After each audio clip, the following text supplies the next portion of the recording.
1001, 1002. Oh, hi guys, sorry, I didn't see you there. I was just completing a warm-up for my workout. Didn't mean for you to see that.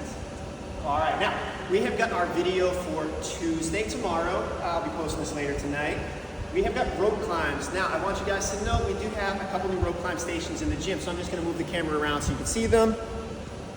So we've got new rope number 1, and over here on this side, new rope number 2. Now, these are gonna be 12 footers, so they're gonna be kind of demo ropes for people who are just learning. We've obviously got our regular 15-foot ropes over there. So let me set this up so you can see what we'll be doing tomorrow in class. All right, now we're gonna learn to rope climb together. We've got our kind of beginner stations, the 12-footers, and we got a couple different drills that we're gonna do. The first drill is just gonna be learning how to clamp your feet. You're basically gonna start in what we call here in America, Indian style seating. So you'll cross your feet here, you'll have your hands on the rope, and all you're gonna do is grab the rope with your feet and then pull it over and just hold your body weight. You're gonna swing a little bit here. We'll figure out a way together. So minimize that swinging tomorrow though. Once again, sitting with your feet crossed,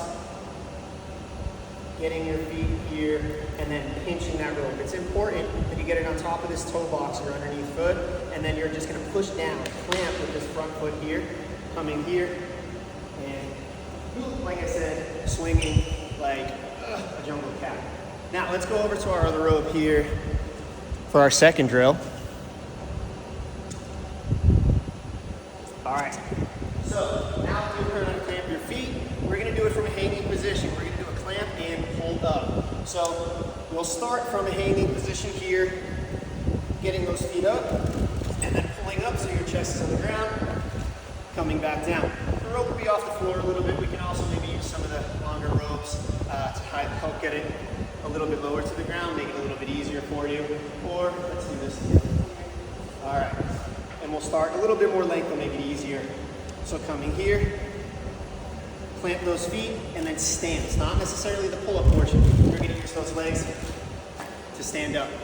All right, third drill. Back on the original rope. Removing our box. Now that you have learned how to clamp your feet, you've learned how to clamp and you've learned how to grab something, you're gonna start with this rope here. So make sure you're standing underneath your rope. Don't jump into it or you'll swing like you did before from the seated position, like I did. So coming here, holding, put your top foot on first. It's gonna go inside your knee, outside your foot. That's important for the J clamp. Coming here, hold your body weight, pinch, and stand. When you go, reach as far above your head as you can, and then coming back down safely. So once again, holding your body weight here, just holding one foot on the ground, and then pinch, and stand. All right, so you've learned how to do that now. The next logical step is to continue moving up. Obviously safety first. Just make sure that you can hold your body weight and you're comfortable doing that for a long period of time, 20 seconds or more potentially, but clamp and stand. And then I'm going on screen, put clamp and stand before coming back down. Boink.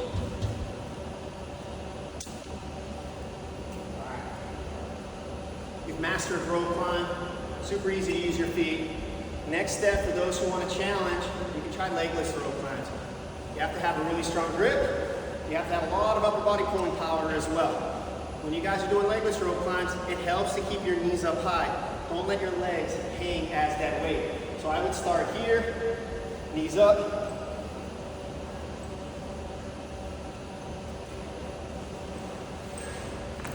and then coming back down. So those are just some of the variations for rope climbs that we have tomorrow. All right, let's go over our workout now.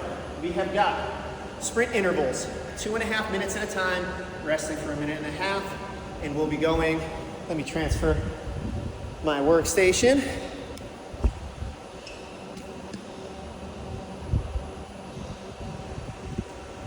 Here.